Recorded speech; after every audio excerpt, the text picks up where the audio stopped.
adalah struktur hierarki yang mengidentifikasi keterampilan berpikir mulai dari jenjang yang rendah hingga jenjang yang tinggi. Sejarah taksonomi Bloom. Taksonomi Bloom pertama kali diterbitkan pada tahun 1956 oleh seorang psikolog pendidikan yaitu Benjamin Bloom. Kemudian pada tahun 2021 direvisi oleh Krathwohl dan para ahli aliran kognitivisme. Hasil revisi ini yang kita kenal dengan nama revisi taksonomi Bloom. Revisi yang dibuat hanya pada ranah kognitif dengan menggunakan kata kerja. Selanjutnya yaitu taksonomi Bloom dibagi menjadi 3 ranah, yaitu ranah kognitif, afektif, dan psikomotorik. Ranah yang pertama yaitu ranah kognitif. Ranah ini meliputi kemampuan menyatakan kembali konsep atau prinsip yang telah dipelajari yang berkenaan dengan kemampuan berpikir, kompetensi memperoleh pengetahuan, pengenalan, pemahaman, konseptualisasi, penentuan, dan penalaran. Kemudian ranah yang kedua yaitu ranah afektif. Ranah afektif adalah ranah yang berhubungan dengan sikap, nilai, perasaan, dan sebagainya. Kemudian ranah yang ketiga yaitu ranah psikomotorik. Ranah ini meliputi kompetensi melakukan pekerjaan dengan melibatkan anggota badan, serta kompetensi yang berkaitan dengan gerak fisik atau motorik yang terdiri dari gerakan refleks, keterampilan gerakan dasar, kemampuan konseptual, ketepatan, keterampilan kompleks, serta ekspresif dan interpretatif. Nah, ranah kognitif sendiri terdiri atas 6 kategori, yaitu pengetahuan, pemahaman, penerapan, analisis, sintesis, dan evaluasi. Nah, kategori yang pertama yaitu pengetahuan, yang mana merupakan kemampuan ingatan tentang hal yang telah dipelajari dan disimpan dalam ingatan.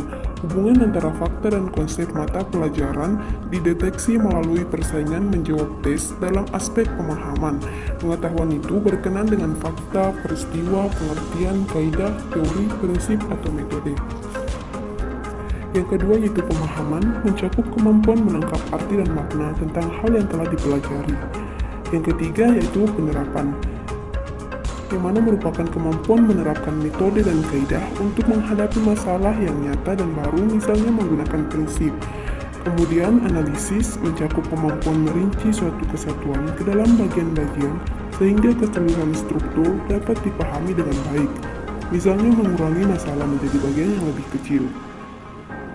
Nah, kemudian dilakukan sintesis. Hal ini mencakup kemampuan membentuk suatu pola baru, misalnya kemampuan menyusun suatu program kerja. Nah, yang terakhir yaitu dilakukan evaluasi, yang mana merupakan kemampuan membentuk pendapat tentang beberapa hal berdasarkan kriteria tertentu, misalnya kemampuan menilai hasil karangan. Ranah afektif, yang dimana ranah afektif ini memiliki 5 kategori, yaitu yang pertama, kategori penerimaan. Kategori ini merupakan tingkat afektif yang terendah, yang meliputi penerimaan masalah, situasi, gejala, nilai, dan keyakinan secara pasif. Kategori yang kedua yaitu menanggapi, yang dimana kategori ini berkenaan dengan jawaban dan kesenangan menanggapi atau merealisasikan sesuatu yang sesuai dengan nilai-nilai yang dianut masyarakat. Kategori yang ketiga penilaian. Kategori ini berkenaan dengan memberikan nilai, penghargaan, kepercayaan terhadap suatu gejala atau stimulus tertentu. Yang keempat, kategori yang mengelola, yang dimana kategori ini meliputi konseptualisasi nilai-nilai menjadi sistem nilai, serta pemantapan dan prioritas nilai yang telah dimiliki.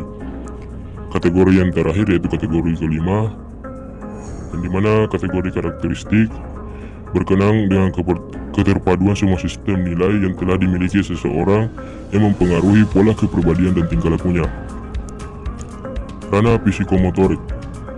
Ranah ini memiliki beberapa kategori, yaitu yang pertama kategori meniru, yang dimana merupakan kemampuan untuk melakukan sesuatu dengan contoh yang diamatinya walaupun belum dimengerti makna ataupun hakikatnya dari keterampilan tersebut. Selanjutnya kategori yang kedua, memanipulasi. Kategori ini merupakan kemampuan dalam melakukan suatu tindakan serta memilih apa yang diperlukan dari apa yang diajarkan. Kategori yang ketiga yaitu pengalamian, yang dimana kategori ini merupakan suatu penampilan tindakan di mana hal yang diajarkan dan dijadikan sebagai contoh yang telah menjadi suatu kebiasaan dan gerakan-gerakan yang ditampilkan lebih meyakinkan. Kategori yang terakhir yaitu artikulasi, yang dimana kategori ini merupakan suatu tahap di mana seseorang dapat melakukan suatu keterampilan yang lebih kompleks, terutama yang berhubungan dengan gerakan interpretatif.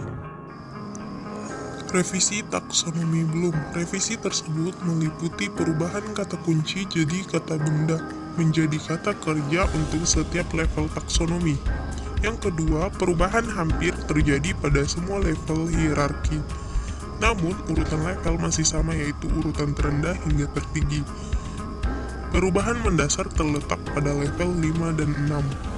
Perbandingan taksonomi Bloom.